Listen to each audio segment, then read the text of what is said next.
한 절씩 교독하겠습니다. 유다서 1장 1절부터 4절까지의 말씀입니다.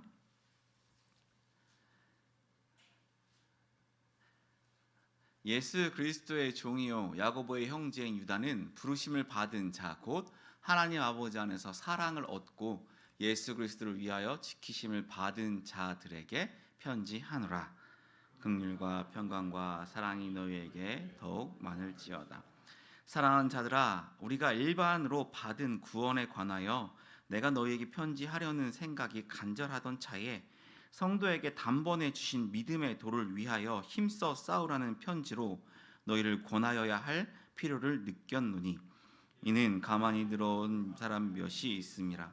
그들은 옛적부터 이 판결을 받기로 미리 기록된 자니 경건하지 아니하여 우리 하나님의 은혜를 도리어 방탕한 것으로 바꾸고 홀로 하나이신 주제 곧 우리 주 예수 그리스도를 부인하는 자니라. 아멘. 할렐루야. 수요예배에 나오신 성도님들에게 하나님의 크신 은혜와 사랑이 가득하시길 소망합니다. 오늘은 믿음의 싸움이라는 제목으로 같이 말씀 나누도록 하겠습니다. 오늘 이 자리에 나오신 성도님들은 모두가 예수님을 믿는다라고 말씀하실 것입니다. 그렇죠? 혹시 아직 예수님을 믿지 않으신 분 계신가요? 네, 여기 있는 모든 분들은 다 예수님을 믿는다라고 말씀하실 텐데요. 그런데 사람들마다 믿고 있는 예수님이 다를 수가 있습니다. 어떤 사람들은 자신을 구원하여 주신 예수님을 믿고요. 어떤 사람들은 자신을 행복하게 해주는 예수님을 믿고요. 어떤 사람들은 자기를 부자가 되게 하는 예수님을 믿습니다. 어떤 사람들은 병을 고쳐주는 예수님, 성공하게 해주는 예수님, 이렇게 각자에게 다른 예수님이 계시다라는 것이죠. 그렇다면 오늘 말씀에서 우리가 믿는 예수님은 어떤 분이라고 이야기하고 있는지 우리 함께 예수님에 대해서 같이 또 믿음에 대해서 같이 은혜 나눴으면 좋겠습니다. 우리 1절을 다시 한번 보시면요, 이 서신서의 저자인 유다가 자신을 예수 그리스도의 종이라고 말하고 있는 것을 볼 수가 있습니다. 그리고 또 야고보의 형제라고 말하고 있죠. 여기서 말하는 야고보는 사도 야고보가 아닙니다. 예수님의 동생인 야고보죠. 사도 야고보의 동생은 누구죠? 사도 요한이잖아요. 야고보서를 기록한 야고보는 예수님의 형제이고요. 그의 동생이 바로 유다입니다. 천주교에서는 동정녀 마리아가 평생 동정녀였음을 주장하기 위해서 예수님에게 동생이 없다라고 말합니다. 그래서 이들을 사촌이라고 얘기하거든요. 하지만 성경에서는요, 그런 기록이 없습니다. 야고보와 유다는 예수님의 친동생들인 거죠. 그런데 야고보도 그렇고 유다도 그렇고 자신을 종이라고 얘기하고 있습니다.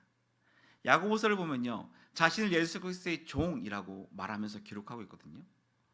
어려서부터 자기들과 함께 자랐던 형제인 예수를 주와 그리스도로 고백하고 있는 것뿐만 아니라 자신들을 예수님의 종이다라고 말하고 있죠.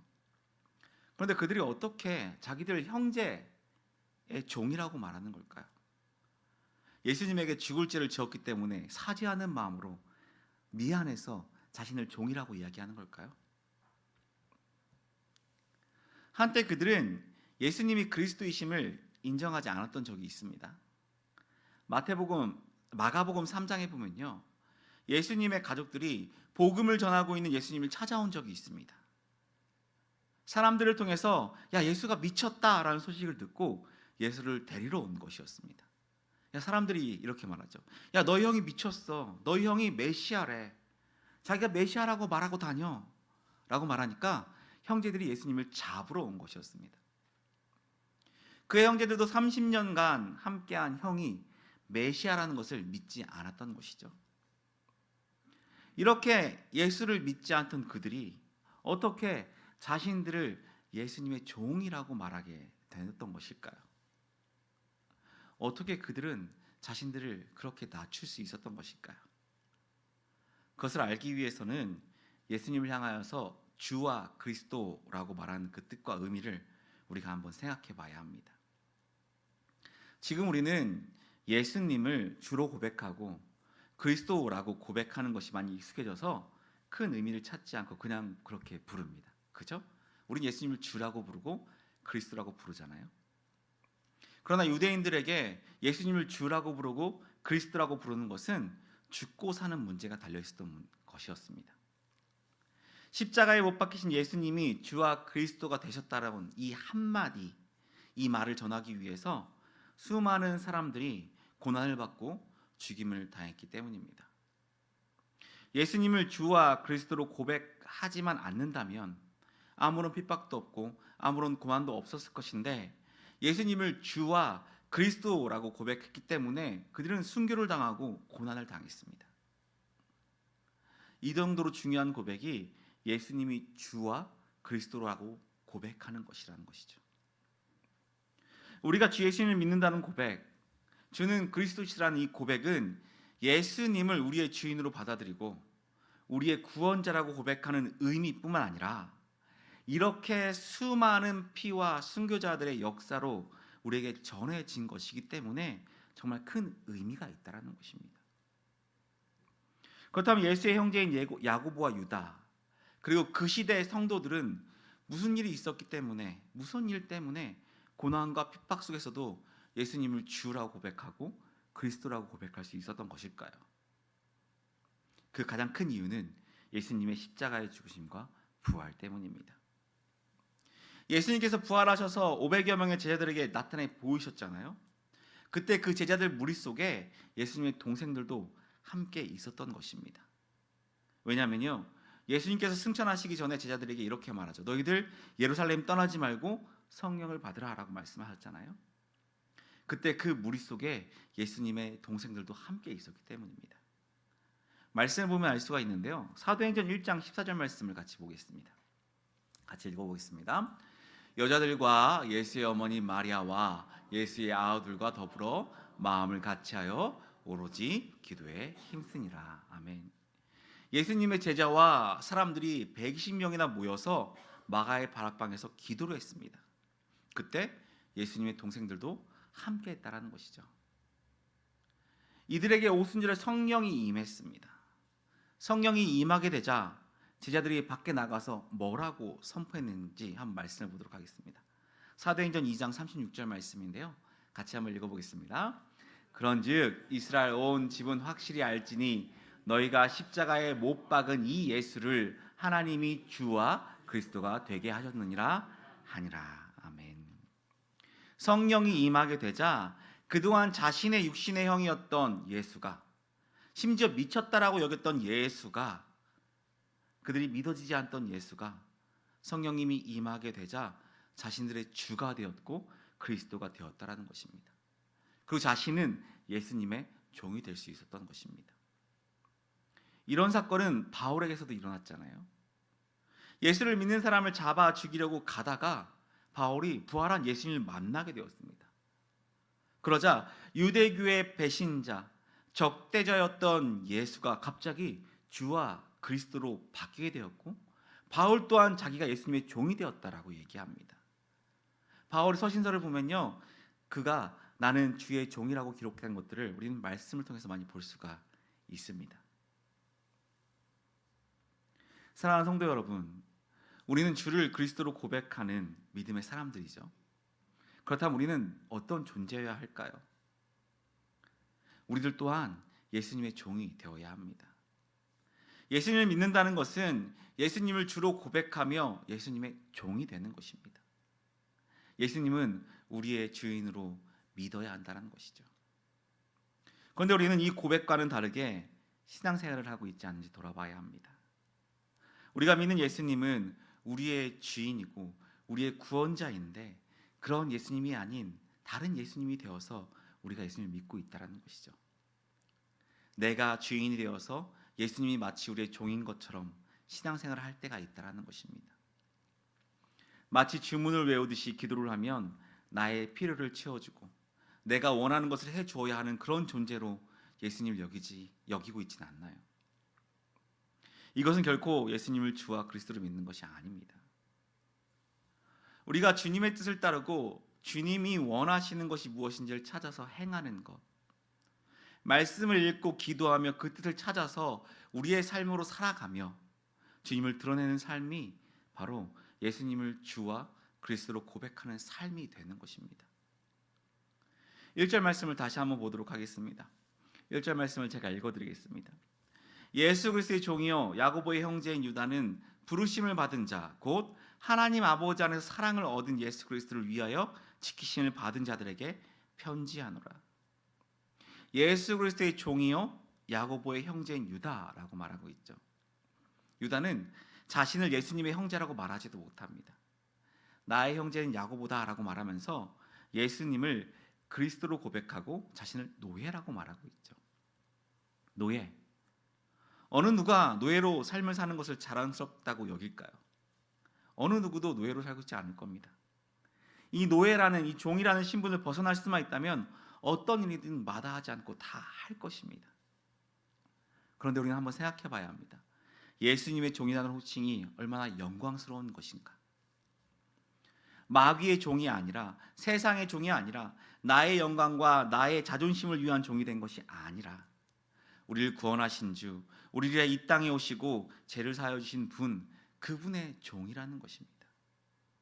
우리는 예수님의 종이라는 것이 얼마나 명예롭고 얼마나 존귀한 것인지를 다시 한번 생각해 봐야 합니다.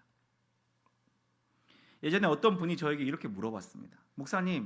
목사님은 이게 직업이잖아요. 그러니까 토요일도 출근하고 주일에도 일하는 게 맞죠. 그리고 월요일에 또 쉬잖아요. 성도인 저는 월요일부터 금요일까지 계속 일을 하고 토요일날 교회에 나와서 봉사하고 주일에도 하루 종일 교회에 있거든요. 그리고 우리는 또 월요일 출근해요. 그래서 정말 힘들어요 라고 저에게 말했습니다. 그 말을 들으면서 공감이 좀 되는 것 같았습니다. 맞아, 성도들은 쉬는 날도 없구나, 그래서 힘이 들겠구나 라고 생각을 하면서 한편으로는 또 이런 생각이 들었습니다. 하나님의 일을 하면서 기쁨이 없나 보구나 라는 생각이 들었죠. 하나님을 하면서 그것이 기쁨이 되지 못하니까 짐이 되어버리는 것입니다. 나는 쉬지 못해요 목사님, 나는 계속해서 일만 해요 목사님. 그럼 도대체 왜 그 일을 하고 있냐라고 질문해 보고 싶습니다. 왜 하루 종일 일을 하고 한 주간 일을 하고 토요일날 주일날 나와서 왜 똑같이 봉사를 하며 일을 하고 있습니까? 기쁨도 없는데요. 목사님이 시키니까 그렇게 해야 되나요? 그렇게 해야만 하나님께서 복을 주시니까 그것을 해야 되나요? 교회에서 많은 일을 해야 하니까 그에 따른 대가를 하나님께서 주셔서 나의 문제가 해결되니까 그렇게 내가 해야만 하나님께서 복을 주시고 나에게 건강을 주시니까 그 일을 해야 되는 건가요? 그렇지 않습니다. 이것은 예수님을 주로 고백하지 못하고 예수님을 그리스도로 받아들이지 못하기 때문에 잘못된 믿음을 갖고 있는 것입니다. 우리가 그렇게 하는 이유는 우리가 예수님의 종이기 때문입니다. 무익한 종이라는 것이죠. 종은 농사일을 힘들게 하고도 주인이 밥을 차려오라고 하면 밥을 다 차리고 나서 그 밥을 치운 후에 밥을 먹고 살 수 있습니다. 쉴 수 있습니다. 그렇게 하는 것도 주인이 허락해 줘야 하는 거죠. 종이 하루 종일 일을 하고 밥을 다 차려주고 다 치운 다음에 주인을 그렇게 섬겼다고 해서 주인이 그에 대한 어떤 대가나 어떤 후의를 주지 않습니다. 하지만 종은 그것을 당연하게 여기고 일을 하는 것입니다. 우리가 이렇게 하나님의 일을 하는 것도 우리가 하나님의 종이 되었기 때문에 그것만으로 다 만족하고 살아가고 있다는 것입니다. 그렇지 않다면 우리가 하는 모든 일이 짐이 되는 것이죠. 그렇다면 우리는 회개해야 합니다. 우리가 말로만 예수님을 주라고 부르고 있지는 않는지, 정말 입술로만 하나님께 가까이 하겠다라고 말하고 있지 않는지, 그러면서 나의 마음은 이미 세상과 함께하고 있지 않는지 우리는 돌아보고 하나님께 회개해야 하는 것입니다. 그렇다면 우리들은 왜 하나님의 일을 하면서 기쁨으로 받아들이지 못하고 그것을 짐으로 여길까요? 왜냐하면 성령님의 인도하심이 아닌 사람의 마음으로 그 길을 가려고 하기 때문입니다. 그 중심에 주님이 주인이 아니라 자기 자신이 주인이기 때문에 그렇습니다. 우리 1절 말씀을 다시 한번 읽어보도록 하겠습니다. 예수 그리스도의 종이요 야고보의 형제인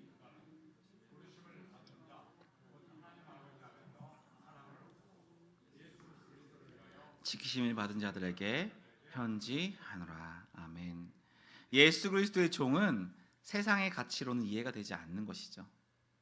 그들이 알 수 없는 가치를 가지고 있기 때문인데요.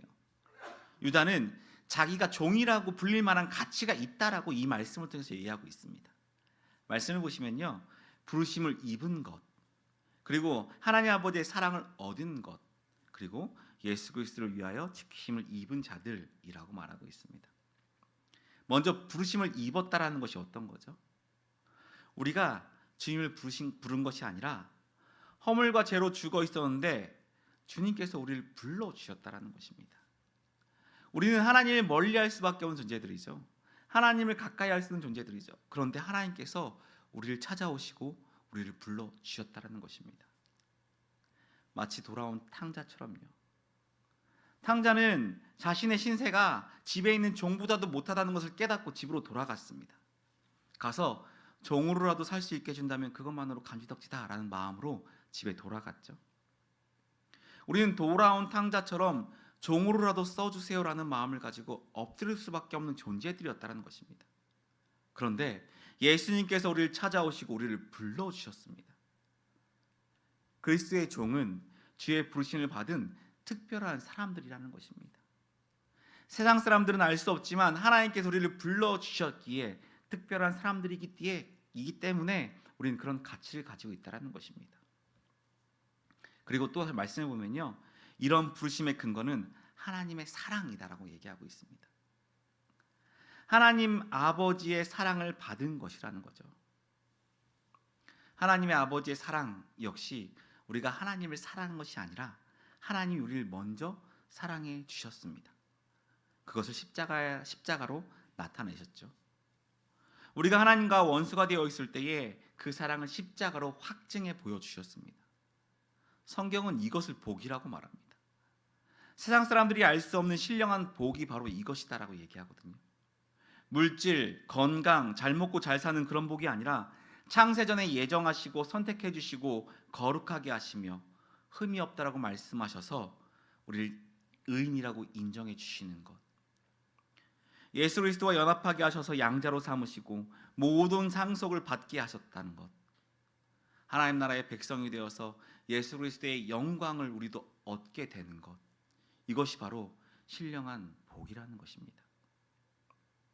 다시 탕자를 볼까요? 집으로 돌아간 탕자는 어떻게 되었나요? 말씀을 보면요, 그의 아버지는요, 아들이 집을 떠나고 그 난 후로부터 아들을 계속해서 기다렸다는 것을 알 수가 있습니다. 아버지는 거짓 몰골을 하고 돌아오는 아들을 멀리서 바라보고 자신의 아들이라는 것을 알고 달려가서 그를 안아주었습니다. 그리고 그를 받아들였을 뿐만 아니라 다시 아들로 인정해 주었죠. 큰 죄를 짓고 떠났다가 돌아온 아들, 그의 죄를 완전히 사하시고 아들로 받아들인 것은 아버지의 사랑이 아니라면 있을 수가 없는 일입니다. 하나님의 사랑이 없이는 우리는 부름받을 수 없는 존재라는 것이죠. 그리고 마지막으로 말씀에 이렇게 되어 있습니다. 이러한 부르심과 사랑은 예수 그리스도를 위하여 지키신다라고 말씀합니다. 말씀을 다시 보면요, 예수님을 위해서 지키심을 받는다라고 말씀은 이렇게 기록되어 있는데요, 다른 번역을 보면 어떻게 되어 있냐면 예수님께서 지켜주신다라고 해석되어 있습니다. 저는 예수님께서 지켜주신다라는 해석이 더 맞다라고 생각합니다. 우리가 지켜져야만 하나님의 사랑과 부르심이 다가오는 것이 아니라 그것들이 예수님으로부터 주어지기 때문입니다. 하나님께서는 예수 그리스도의 이름 때문에 부르심과 사랑을 행하신 모든 것을 반드시 이룬다라는 것입니다. 또한 예수 그리스도께서 이 땅에 다시 오시는 그날까지 우리를 지켜주실 것이다 라고 말씀하고 있습니다. 그래서 이렇게 보면요, 부르심과 하나님의 사랑은 바로 예수 그리스도로 연결됐다라는 것입니다. 창세전에 예정하시고 부르시고 주님 오시는 그날까지 지켜 보호해 주시며 성삼위 하나님이 함께 일하시며 우리가 죄 중에서 하나님의 종으로, 하나님의 종이지만 하나님의 자녀로 삶을 살아가게 해주신다라는 것입니다. 이런 은혜는 세상에서 주어질 수 없는 것이고 세상이 이해할 수 없는 것입니다.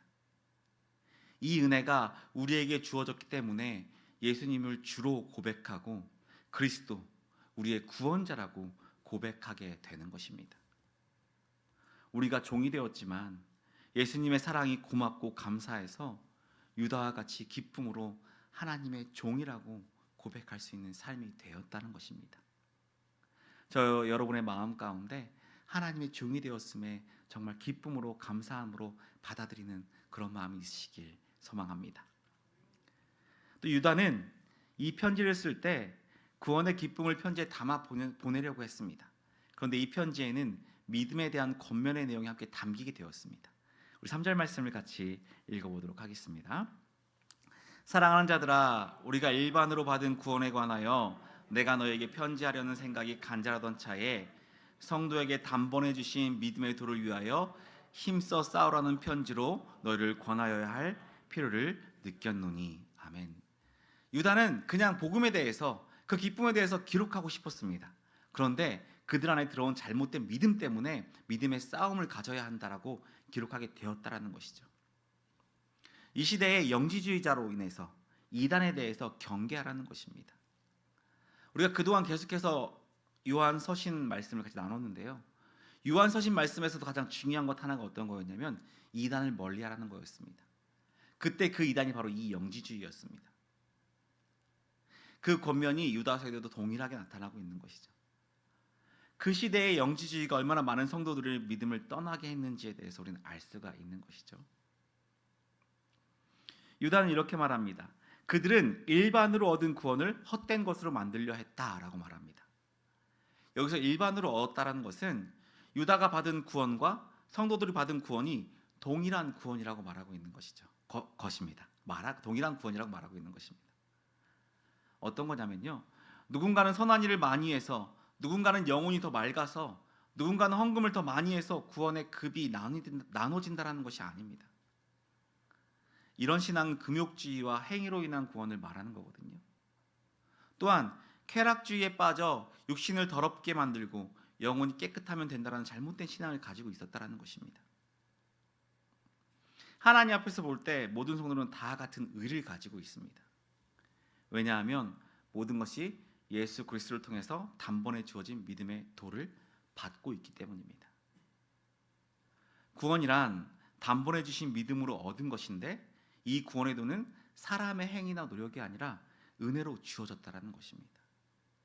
그 어떤 자격 조건이나 시간이 필요한 것이 아니라 단번에 예수님을 통해서 주어졌다라는 것이거든요. 그런데 영지주의가 이것을 무너뜨리려 했다라는 것입니다. 우리 4절 말씀도 한번 읽어보도록 하겠습니다. 이는 가만히 들어온 사람 몇이 있음이라.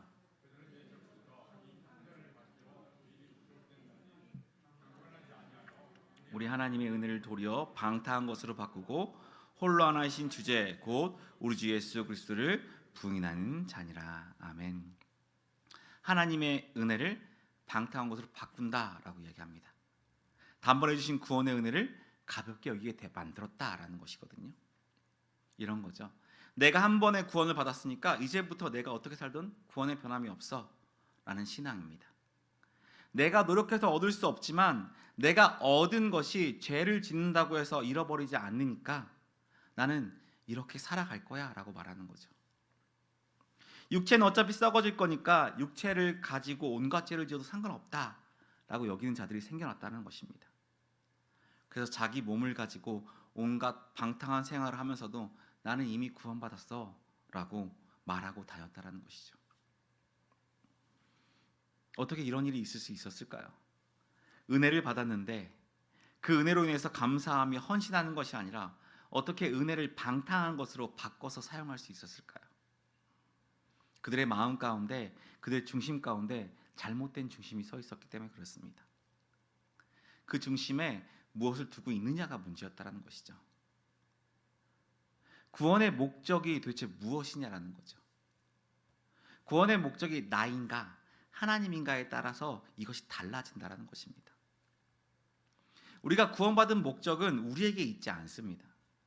예수 그리스도, 즉 하나님을 위해서 우리가 구원받게 되었다는 것입니다. 우리를 구원하신 목적은 우리가 하나님을 증거하는 것이고 천지 만물을 창조하신 것 또한 결국 하나님을 위해서 창조된 것이라는 것입니다. 그렇기 때문에 단번에 주신 믿음의 도를 따라서 구원을 얻는 자들도 예수 그리스도의 은혜에 감사하기 위해서 구원을 받게 된 것이지 자기 구원에 자기가 만족하기 위해서, 자기 마음대로 살기 위해서 구원을 받은 것이 아니라는 것입니다. 참된 은혜가 임한 사람은 그 은혜로 말미암아 성령님의 인도하심을 받아서 주님 중심으로 살아가게 되는 것이죠. 즉 주님의 종으로서 삶을 살아가야 한다는 것입니다. 그래서 우리는 계속해서 믿음의 싸움을 할 수밖에 없는 것이죠. 자꾸만 내가 중심이 되려고 하는 마음, 내가 주인이 되려고 하는 마음, 그 마음을 주님께 옮기고 우리는 무익한 종이라는 것을 계속해서 인지하면서 세상을 살아가야 하는 것입니다. 그것이 바로 믿음의 싸움인 것이죠. 우리는 우리의 중심 속에 있는 나를 버리고 우리 중심 속에 주 그리스도를 모시고 살아가야 하는 것입니다. 성탄절이 다가왔습니다. 우리를 단번에 구원하시고 누구도 깨뜨릴 수 없는 변함없는 언약을 맺기 위해서 이 땅에 오신 예수님을 기억하며 기념하고 감사하는 시간이 바로 성탄절이죠. 우리에게 주어진 크신 은혜와 구원의 감격을 가지고 우리의 주인 되신 예수 그리스도를 만나시길 바랍니다. 그리고 그분의 종으로서 하늘나라를 소망하며 살아가는 저와 성도님 되시길 바랍니다. 믿음의 싸움이 힘들고 지칠지라도 우리를 지켜주시는 예수 그리스도를 의지하고 성령님의 인도하심을 따라 믿음의 싸움에서 승리하시고 예수님 다시 오시는 그날까지 하나님의 뜻을 바로 세워 하나님의 영광이 되는 저와 성도님들의 삶이 되시길 축복합니다. 우리 같이 찬양하겠습니다.